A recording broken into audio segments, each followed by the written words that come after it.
Morning everyone, my name is Louise and I run Positive Fitness. So I have a helper here this morning, lady. She's enjoying the sun. So I'm just going to talk to you a little bit about Canicross and the equipment that we use and why we use what we use and the reasoning behind it. So you have three key pieces of equipment that you use when you're Canicrossing. First off is your dog harness. Second off is your human belt. And the third piece of equipment is your bungee lead. So I'm just going to talk to you a little bit about the belt first. So in terms of belts, there are different styles of belts that you can get, but generally the best one, and especially if you have a dog that likes to pull like Lady does, you want one that the pull is from the hips. So this one here is the Non-Stop Canex belt. It's the newest one from Non-Stop, and it's what I wear when I'm running with Lady. Um, so generally the hip belts will have a part that comes around your waist, and that's to hold the belt in place. You have your leg straps here. They also hold the belt in place and they stop it from moving too much when you're being pulled. And then you have your attachment here, which is where your dog is going to be attached to. Now with the Non-Stop Canex belt, you have a sliding attachment. So if your dog kind of tends to veer off to one side more, or if you're running two dogs or whatever, it allows the dog to run to the side without pulling the whole belt and pulling you to the side. The idea of the belt is that it allows you to run hands-free.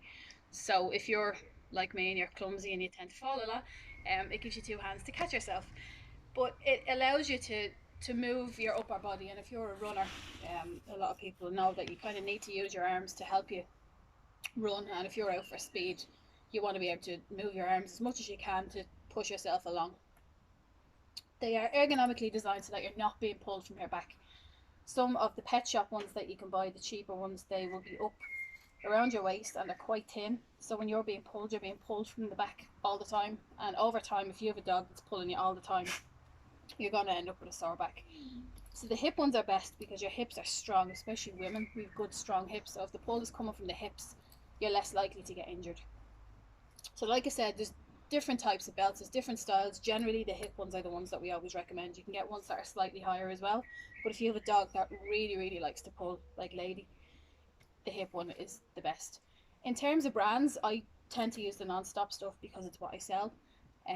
There's no kind of one size fits all. There's no best harness, there's no best belt, there's no best bungee. It's down to personal preference. It's the same as runners. When people run, they'll wear, some people wear Innovates, some people wear Solomons, and it's down to personal preference. And a lot of the time it's down to, pick and mix, and you're trying different things and finding what works best for you and what works best for your dog. Well, like I said, this is the Non-Stop one, and this is what I wear. I used to wear a different one before I got Lady, but then I got Lady and I just noticed my back was in bits. I was having a lot of problems running. So I tried the hip belt and never looked back.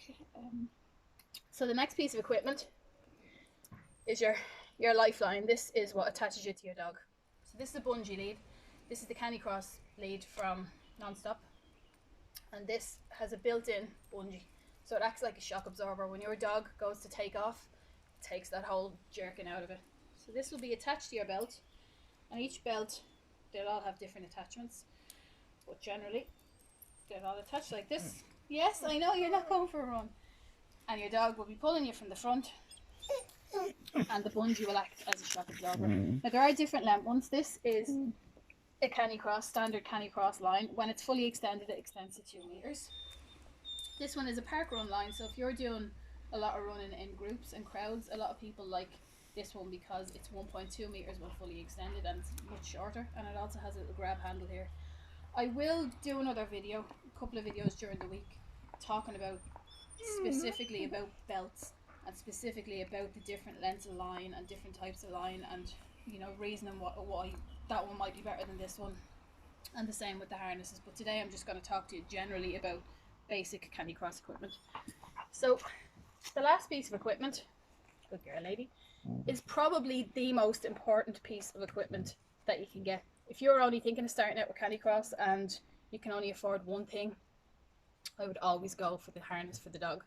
At the end of the day, Canicross is your dog pulling you, so it's canine assisted, and you want your dog to be comfortable. You want them to be able to run and move in a comfortable way that makes them want to run and enjoy the run. So generally the harnesses that we use, turn around Lady girl, there are all different styles when you look at the way they fit the dog along the body, but the front will always have the same design.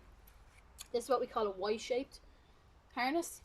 So all sled dog harnesses, Canicross harnesses, will always be Y-shaped at the front.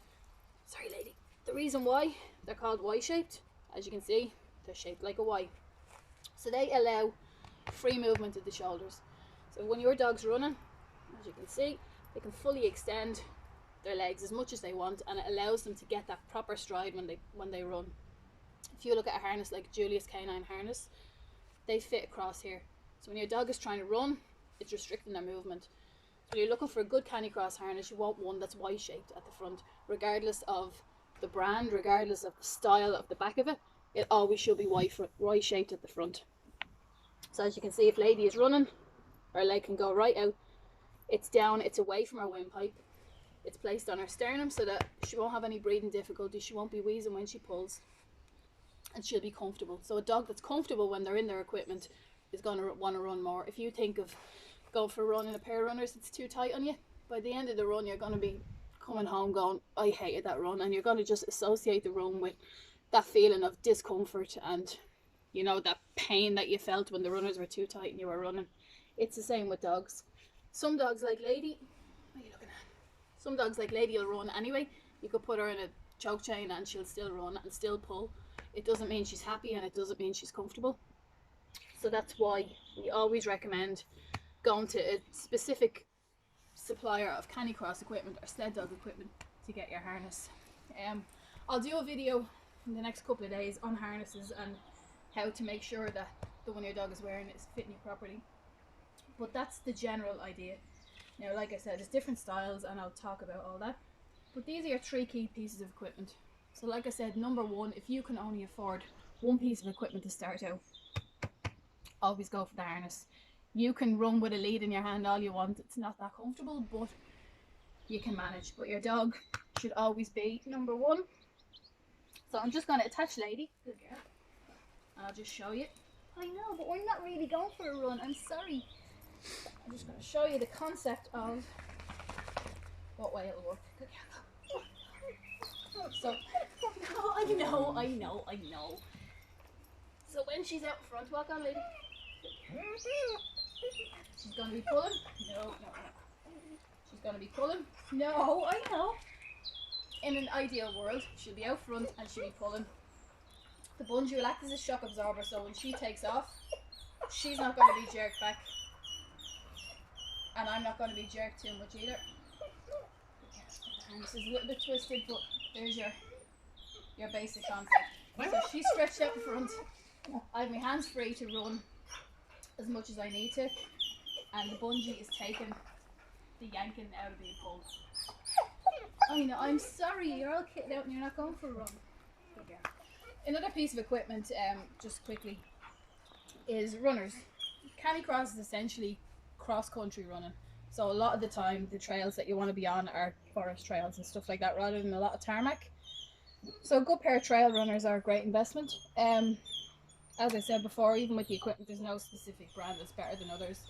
Come here. There's no specific brand that's better than others. It's down to what fits your style of foot and your style of running best. But if you're looking at running in the mud, you want something that have good grips on it. Because Canicross is generally a winter sport. So you're going to be on mucky trails, you're going to be slipping around a lot, so something with good grip is what you need. So that's it. If you have any questions, feel free to send me a message.